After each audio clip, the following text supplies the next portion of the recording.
Simis, how are you doing? Welcome to Cimnanya or Naya Sim. If this is your first time of coming across this channel, smash that subscribe button, turn your notification so you are notified each time I upload, and please give this video a thumb up. I appreciate you all so much, and I'm saying massive shout out to every one of you for the support you all shower me here with. I am grateful, and you all are super sweet. So there is this video I saw online about a palm colored woman who said that I am poor white woman, but I am not, but at least I am not black. It is amazing how they wake up to think like black people are poor and all that. And it is also black people that feed them. Without black people, most of their countries might have collapsed. And it is what they steal or what they stole from Africans that is still keeping them alive. This is just a message to the Westerners. You all are not better than black people. And then when you see how they are always like, I am white, I'm poor, but I am not black. And then they vote against their interest and come back to call black people to come fix their mess. She is actually saying the truth because black people or black people already know all this. But then I want to let you all know that you all think black people are poor, right? But you all keep living up black people. Let's get into this.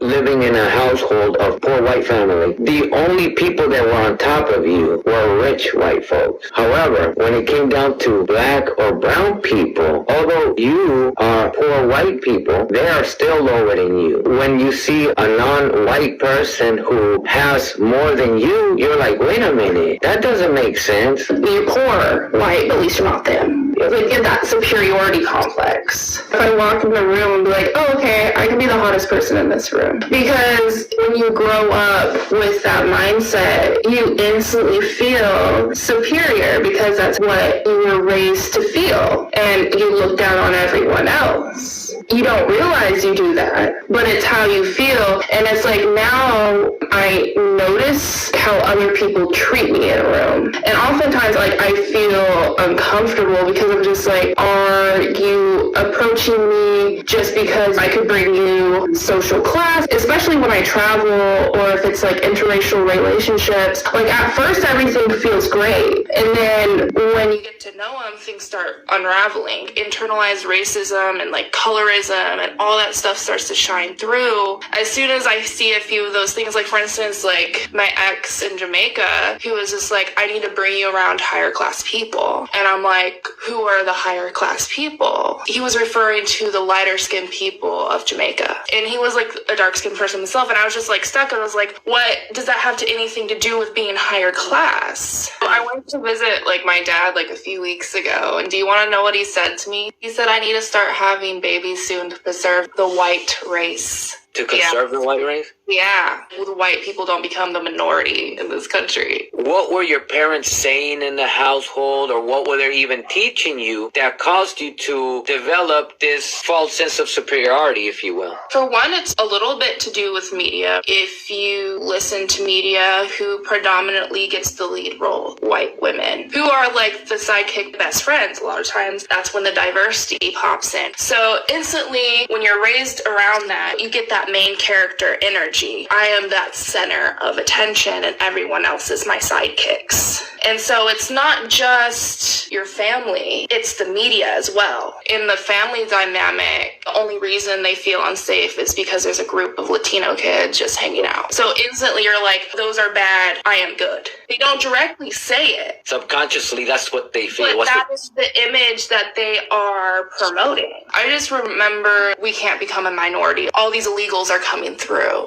White people don't really see the point of talking about race unless it's something negative. You said Girl. I'm from Jamaica. I came to America when I was 9 years old. There's a lot of colorism in Jamaica. My name is Shauna Kay. There are 3 of us from Jamaica. And when they want to distinguish us, they would say, the pretty Shauna Kay. And then you would know the rest is, you know, the darker skinned girls. And I never really liked that, even though I'm a light skinned black woman. I pursued fashion as my career. When I got into the industry, I was working at a beachwear company. And at that time, I decided I want to go back to my natural hair. I don't want to relax my hair anymore. And I said, okay, I'm going to just cut my hair off and grow my hair out natural. And while I was doing that, I had a short afro. The owner of the company was having a meeting with 2 of my other coworkers.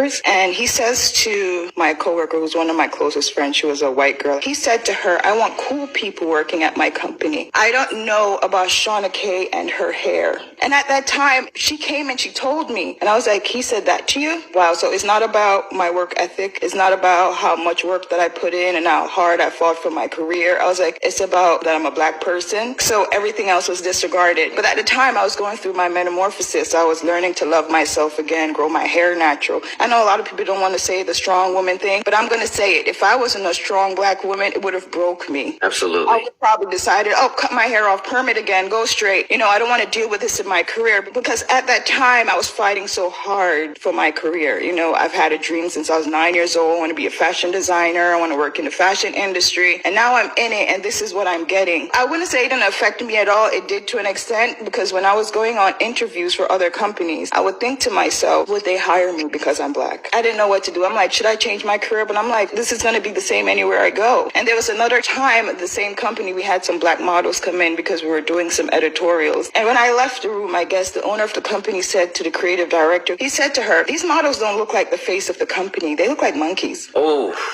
And after that, I didn't want to be at the company anymore. I was like, I'm over this. This is toxic. It doesn't matter where I go. It's the same thing following me everywhere I go. When you're black, you're going to be treated as such. When we learn this, we're going to stop allowing the colonizer to weaponize us against our own people. We have been weaponized against our own people because some of us are lighter skinned. Because of that, there's conflict. Some of us, although black or non-white, we have Eurocentric features. It's like so many different layers to the weaponization against each other, you know? Growing up as a So this is all I got from the video, and I don't know why I matched both together, but I think it's a good one. And let's start from the first white lady. She actually told the truth. That is actually the reality. And they are happy to be poor. The poor white people, I mean, as long as they are not black, they are already very much okay. And I am sure that black people already know this. It's not like something new to them, but because it is coming from one of them, that even she's speaking the truth. And that is why most pump-colored people, why they keep voting against their own interest, because the rich white men or white people already told them that their problem is black people. You know, they will know the truth, but instead of them to, like, you know, fight their fight with black people, they will rather stand with the rich white people to, like, you know, vote against themselves, and then turn around and come back to start calling black people for help when they're already messed up. I mean, we are all in this shit together, and let's live it together. If you mess up, go clean up your mess. Do not call other people to clean up your mess. And she's poor. She's poor, but she ain't black. I mean, it's really crazy, like, you know, how, I mean, but that is how they think. That is how they think, because they feel like they still have the privilege of being pop-colored. But the reality is that some of the poor white people are being treated the way the cops are also treating them the way they treat black people.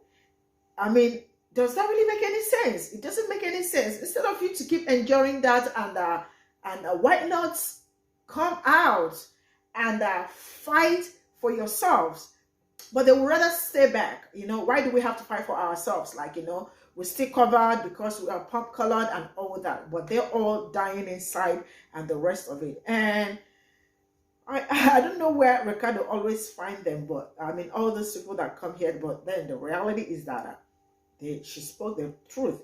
And I hope one day they will kind of wake up and understand that they are facing the same thing. The poor white people are also facing the same thing black people are facing. Then let's get into the black woman who was saying that colorism is something that I think it happens in almost everywhere. I mean, people are so colorist that when you are dark skinned, I mean, like, you are not beautiful enough. When you wear your natural hair, you are not beautiful enough. Not until probably they want people to lighten their skin to, like, you know, to look like they're colonizers and all that. And I am saying that enough is enough. You don't have to look like someone else to be beautiful. You are beautiful the way you are. Grow your natural hair, wear your natural hair if you have to wear it. If you also have to wear extension, it is okay. But do not be scared to wear your natural hair because you are scared about what they are going to say and all that. But I still remember that Black African Americans still cannot wear, some places, some workplaces, they cannot wear their natural hair because they think it's unprofessional. And it is crazy how something that grows off your scalp is unprofessional. And then they look down on you and end up calling you Monkey. But then it is high time we do us. You do you, and do not bother what any other person will say or about it. So this is where I am going to draw the curtain. Thank you so much for the support. See you all in my next video. Bye for now.